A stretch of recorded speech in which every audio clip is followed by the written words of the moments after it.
Hello বন্ধুরা, দেখো আমাদের বাড়িতে আজকে সকালে গোপু সোনাকে দরজার কাছে দিয়ে গেছে। সবাই পুজোর আয়োজন করছে।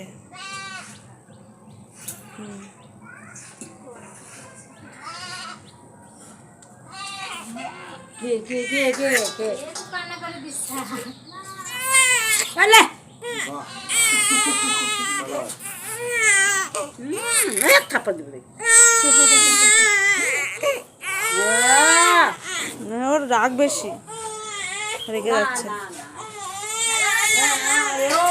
মাসি কি করছে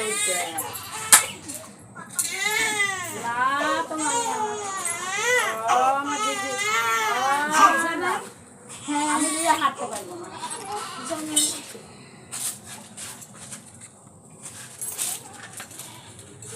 এগুলো গুছিয়ে তুলে দে, এগুলো এক পাশে রাখ।